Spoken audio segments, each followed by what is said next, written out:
يا صاحبي الجميل، لو كل مرة الفلوس تدخل وتخرج عمرك ما هتستريح. إنما لما الفلوس تشتغل ليك الدنيا كلها هتتغير.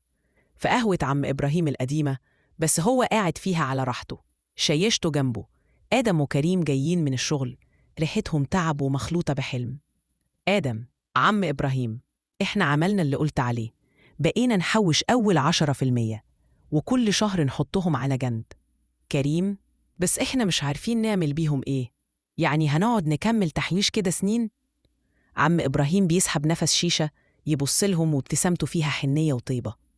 عم إبراهيم: برافو عليكم إنكم بتدوا لنفسكم أولاً، بس اسأل نفسك الفلوس اللي حوشتها شغلتها ولا مركونة زي العيال على الكنبة؟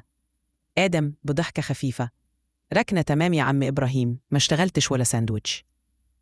عم إبراهيم: أهو هنا يجي الفرق، في واحد بيشتغل للفلوس وفي واحد بيخلي الفلوس تشتغل له. كريم: يعني إزاي؟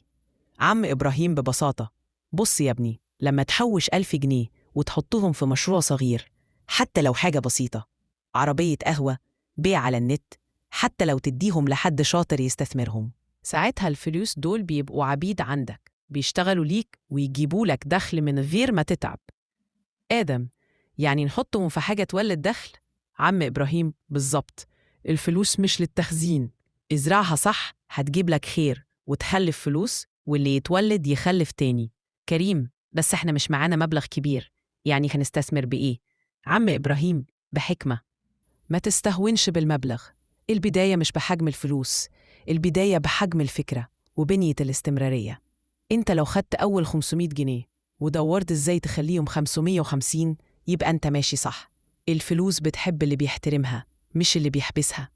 سكت لحظة وبصلهم نظرة طويلة: عارفين ايه اللي وجعني زمان؟ إن أنا كنت بشتغل 12 ساعة والفلوس بتطير، إنما لما بدأت أخلي فلوسي تشتغل بقيت أنا اللي بقرر أشتغل ولا لأ.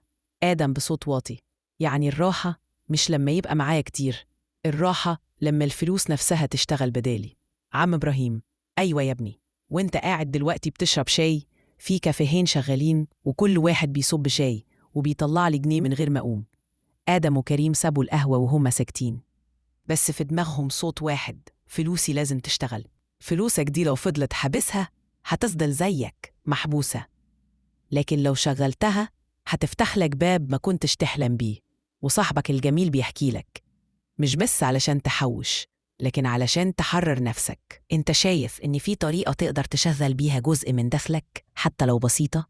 شاركني فكرة مشروع ب1000 جنيه وشوف مين ممكن يتعلم منك.